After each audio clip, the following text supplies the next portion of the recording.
I am aware that some people claim that the demand for Caitlyn Clark's attendance would not be as high as it was the previous year. However, the fact that 4,400 tickets sold out in 30 minutes tells a completely different story, as 0 seats were taken before the general public could even click buy. You may be thinking that these are regular season games or playoffs, but no, these are preseason tickets. And while other WNBA stars can barely fill 4,000-seat gyms, the numbers don't lie, and the haters are currently in complete chaos. Nevertheless, it doesn't appear that the situation has had any impact on Caitlyn Clark's popularity at all. Sales of tickets for the Indiana Fever versus Brazilian national team preseason game at Carver Hockey Arena sold out in 45 minutes. You may recall that experts predicted Caitlyn Clark's fame would wane and that the excitement surrounding her would only last temporarily. However, last Thursday's events completely upended that narrative in the most dramatic way possible. Go tickets for the Indiana Fever game at Carver Hockey Arena sold out in, oh, wait a minute, it was updated 30 minutes before the general public had a chance to purchase them. Let's take a look at what happened when tickets went on sale for the Indiana Fever versus Brazilian national team preseason game at Carver Hawkeye Arena at exactly 9 in the morning. By 9:36 a.m., the virtual ticket booths were open. In less time than it takes to watch a quarter of basketball, all 500 tickets were claimed within 36 minutes after the NF Fever's exhibition match against the Brazilian national team at Caitlyn Clark's former stomping grounds. Pre-sale tickets went on sale at 9 a.m. A representative for Iowa's women's basketball team stated that the game was sold out by 936 on Thursday. Basketball team, but here's the worst part. The entire arena was cleared out during the exclusive pre-sale period, and only elite donors and season ticket holders had access. We're talking about the most connected fans, the iClub level donors, and the Iowa women's basketball season ticket holders who had special access privileges. A total of 500 tickets were sold during the pre-sale, which was only open to Kank Society Golden iClub level donors and Iowa women's basketball season ticket holders. Take a moment to consider this. This wasn't a championship game or a playoff matchup where you'd expect this kind of fervor. A warm-up, the type of game where teams are still figuring out rotations and players are just getting into rhythm. But 500 people fought for those tickets like they were the last lifeboat on the Titanic. I would say that there were 500 tickets, and if they did, I think Iowa season ticket holders got first dibs, which is crazy. If they did, then you're looking at a situation where basically no Fever fans got them. This is a preseason game, and it sold out in about 10 seconds, meaning there was a 10% chance if you tried to purchase them, which is crazy. If you think that's crazy, wait until you see what happened next. Pure Gold, they hit the resale market faster than a Caitlyn Clark Transition 3, and the prices they're asking are absolutely mind-blowing. Okay, so the lowest ticket available through Vivid Seats Ticket City is $557. Okay, Ticket City, I sorted this by lowest to start at $617 right now.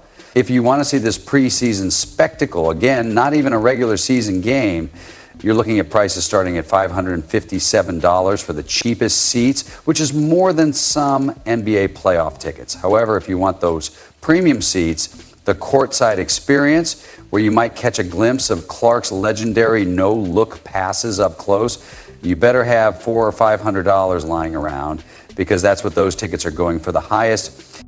There are 2 locations, and the prices range from $550 to $7 to $4,500 for a preseason women's basketball game. These are the highest prices in the history of women's basketball, not for Diana Taurasi, Sue Bird, Candace Parker, or anyone else. Many people are saying that they should move this to a stadium, because in Iowa, there is no doubt that if you move it to a stadium, it would be sold out. It's really crazy that it sold out in just over 30 minutes, not even to the general public. Like her Wilson basketball selling out before it was announced to the public. Everything Caitlyn Clark touches turns to gold. Have you ever seen what happens when you drop a rock star into an independent coffee shop? That's essentially what Caitlyn Clark is doing to the WNBA right now, with thousands of fans fighting over it. This is making us rethink everything we thought we knew about the economics of women's B basketball. Consider this for a moment. The Washington Mystics play in an arena that can only accommodate 4,200 fans, which is smaller than many high school gymnasiums across America. Despite claiming to have sold out all of their home games last season, they still rank third to last in league attendance. Let's take a look at what happens when other WNBA stars take the court. The contrast isn't just surprising, it's downright shocking. Asia Wilson, is anyone paying $4,500 to get into one of your Angel Reese? They're still close to the bottom of the attendance chart, with $57 being the lowest price offered by Vivid Seats. Ticket City. Okay, Ticket City, I sorted this by lowest price to start at $617. Let me scroll down here to see the highest price, which is also Sideline B at $4,457. Oh my God, that's crazy.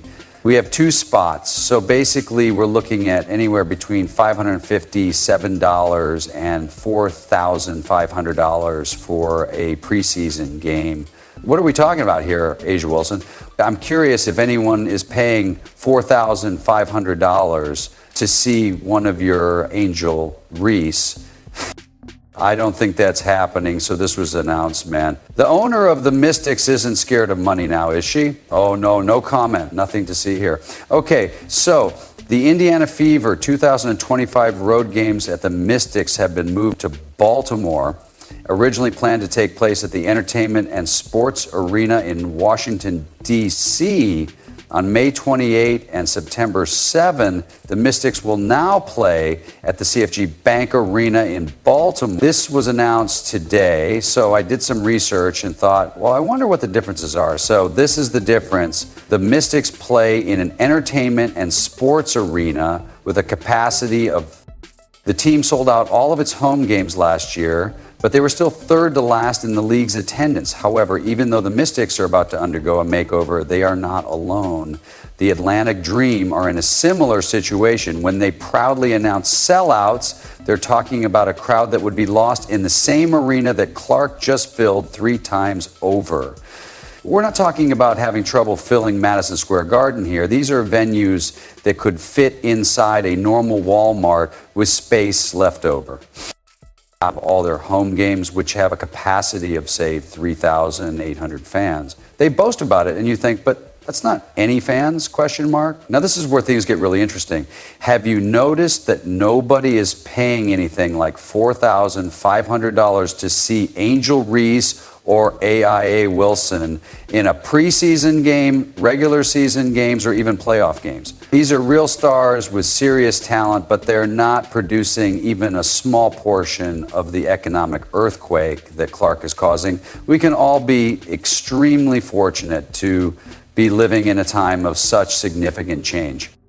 Enigmatic generational talent existing in a time when we are alive, at least that's how I feel. What's happening here isn't just a popularity contest. It's exposing an uncomfortable truth about the WNBA that team owners and veterans try desperately to downplay. Clark isn't just another rookie joining the league. She's a one-woman economic revolution, forcing everyone to face the reality of star power in women's basketball. For example, if you sell tickets for $30,000, you can still make $800. Zero.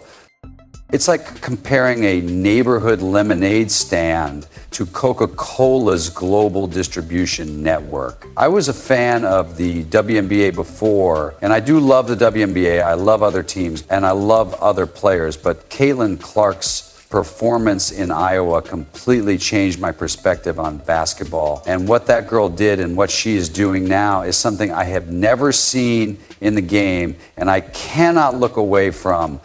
I don't think the league and insiders aren't noticing behind closed doors. They're rushing to take advantage of this phenomenon, even while publicly attempting to maintain the all our stars are equal narrative.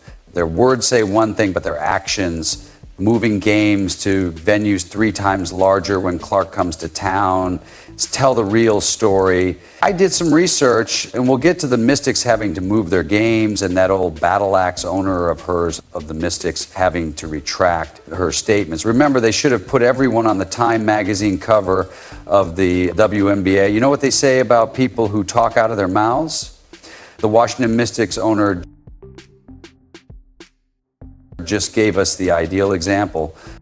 No one's actions speak louder than the Mystics owners who publicly disregarded Caitlyn Clark's star power and then scrambled for a venue 3 times larger in order to profit from her games. Well, let's go back a bit. This is the same Mystics owner who essentially implied that Clark wasn't deserving of the Time magazine cover, implying that the entire WNBA should receive the attention rather than just one rookie. The message was clear. Clark isn't unique. She is just one player among many talented women in the league. The Mystics recently announced that they are packing up and moving their May 28th and September 7th road games against Indiana from their home in Washington, D.C. to a much larger arena in Baltimore. The Indiana Fever 2025 road games at the Mystics were originally scheduled to be played at the Entertainment and Sports Arena in Washington, D.C., but were moved to the CFG Bank Arena in Baltimore. This isn't just any venue change. It's a massive arena upgrade that tells you everything you need to know about Clark's drawing power, about giving up their comfortable 4,200 end-seat entertainment and sports arena in favor of the CFG Bank Arena, which can accommodate 400 people. Do the math with me.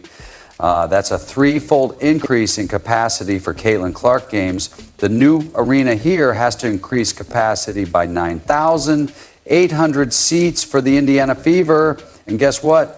Both of those games will sell out. What's really amazing about this is that Mystics management has been completely silent about this decision, holding no press conference to explain why they suddenly need 9,800 additional seats for these 2 specific games, and they have not acknowledged that they might have been mistaken about Clark's impact. Clark playing again against the Brazilian national team in a preseason game on May 4th, and I thought that people wouldn't cheer her on. However, the financial calculations here are clear to everyone. The Mystics looked at the potential revenue from a Clark game and realized that they'd be leaving millions on the table by staying in their regular venue when faced with the decision to stick to their Clark isn't special narrative or make a business decision that goes against everything they've said publicly. The money won out, but there's clearly still a lot of fire around